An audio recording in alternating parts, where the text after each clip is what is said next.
La première fois que j'ai été élue, c'était en 2001 à l'occasion des élections municipales. J'avais 22 ans.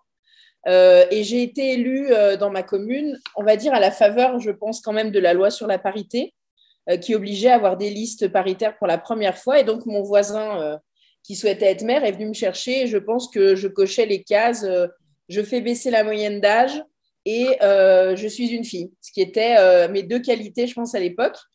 Mais ça m'a permis de me jeter dans le bain finalement d'un conseil municipal où je ne serais pas forcément allée finalement s'il n'y avait pas eu cette occasion. On a gagné les élections et puis je suis devenue adjointe dans ma commune. Ça m'a vraiment appris ce qu'était l'engagement dans une collectivité. Et honnêtement, quand vous êtes dans une commune comme la mienne, c'est du bénévolat, c'est souvent pas très drôle, mais vous avez quand même l'impression d'agir pour la ville dans laquelle vous vivez. Et donc, c'est ça qui a été plutôt intéressant. Et puis ensuite, j'ai rencontré Étienne Blanc, qui était le député de mon territoire, et on a fait un peu de politique ensemble, là, pour le coup, dans le parti qui était le nôtre, hein, qui était l'UMP. Et puis, en 2010, je suis devenue conseiller régional, donc j'avais été élue sur la liste de l'Ain, mais on était dans l'opposition. C'est Jean-Jacques Kéran qui présidait la région. Et donc, en 2015, j'ai été élue avec Laurent Wauquiez, qui m'a proposé d'être vice-présidente donc à la formation et à l'apprentissage. Et puis ensuite, je suis devenue parlementaire en 2016.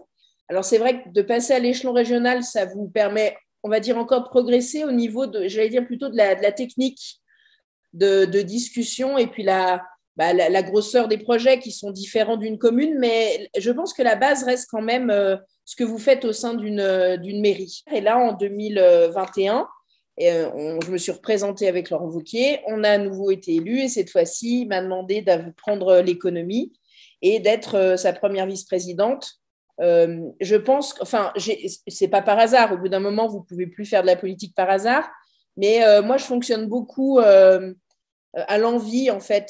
Et il faut que je sois avec des gens qui me donnent envie de passer du temps, parce qu'on y passe du temps, et puis de défendre des projets.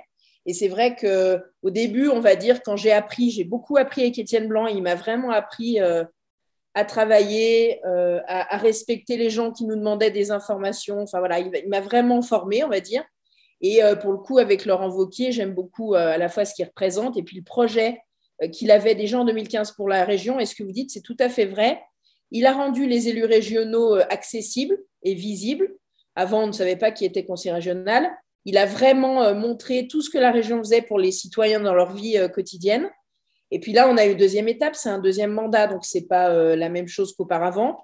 Là, on est en train d'inscrire dans des projets qui sont de plus long terme, mais vraiment d'influer sur le long terme, on espère, dans l'organisation, pour le coup, là, économique de notre région et d'en tirer un bénéfice, puisque on est la deuxième région industrielle de France et donc on a finalement à gagner d'accompagner nos entreprises et de faire en sorte qu'on soit encore une collectivité qui soit riche, entre parenthèses, mais cette richesse, si elle est bien gérée, vous pouvez la réinvestir et faire en sorte que tout le monde essaye de vivre bien au sein de votre collectivité. Si on arrive déjà à faire ça, c'est pas mal. Mais du coup, il y a eu 2 temps. Il y a eu le temps de l'apprentissage et puis maintenant, je mets en œuvre aux côtés de Laurent Wauquiez ce que j'ai pu apprendre pour l'ensemble des habitants d'Auvergne-Rhône-Alpes. Et moi, j'aime beaucoup l'échelon régional parce que je trouve que c'est, pour avoir connu à la fois le national et puis le communal, c'est vraiment l'échelon où vous avez les moyens d'agir, mais vous restez dans des projets qui sont des projets très concrets que vous prenez au début et que vous voyez aboutir à la fin, et ça, c'est vraiment intéressant.